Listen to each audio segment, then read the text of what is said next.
Chapter 5 The Mysterious Valley. One day while school was going on, a slave came by in the street and suddenly stood still, gazing at Ariphron, who sat on the edge of the school portico. "Ariphron!" he exclaimed. "Ephialtes!" cried Ariphron, leaping to his feet. Flavius, in the midst of his recitation, saw and knew at once it was an old friend who had met Ariphron.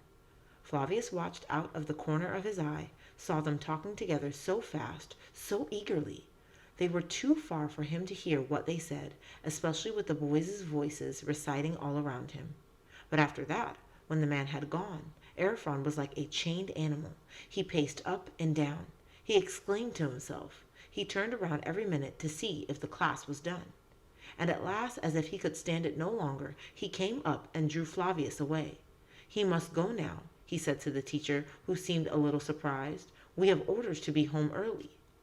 He led Flavius to another portico. There he pretended to start the Greek lesson, but stopped almost as soon as he had begun. "Come," he said suddenly. "I have an important errand. Come." He took Flavius's hand and hurried along so fast that Flavius could hardly keep up with him, but not toward home. Flavius was astonished at that.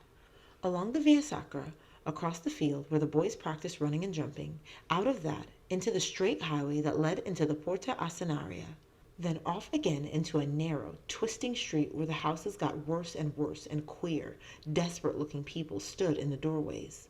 The street became only a path leading over rough ground into the valley beyond the Esquiline hill.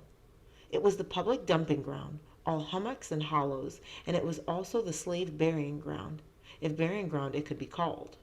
For many slave bodies were just thrown out among the old wheels, broken pots, and dead dogs, and hardly sprinkled with dirt. The smell was horrible. Here was one of the foulest quarters in all Rome. "Where are you going?" demanded Flavius. "I don't want to be here." But Ariphron did not even answer. He kept looking. Sometimes he stopped as if he had lost his way. Then he found it again and hurried faster than ever. All this while he kept tight hold of Flavius's hand. Flavius began to be afraid. He was almost as much afraid of Ariphron as he had been that first night. Far ahead there was a low building. When Ariphron saw it, he exclaimed under his breath. He hurried yet faster. They came to the door of the building and walked into a room crowded with slaves who were working at tables. Now Ariphron pushed his way among the slaves. He began to call, "Clymene, Clymene." Then suddenly a young slave woman at the far end of the room gave a sharp cry and sprang up. Ariphron forgot Flavius entirely. He dropped the boy's hand, ran to the woman, and took her in his arms. He pulled her through another door at that far end of the room, out into the open air. Flavius followed. There he saw something he was never to forget. Ariphron was holding the young woman close to him. He lifted her hand and kissed it. Then he kissed her forehead and her mouth. Sometimes he whispered her name and she whispered something back. Both of them were weeping so that the tears streamed down their faces.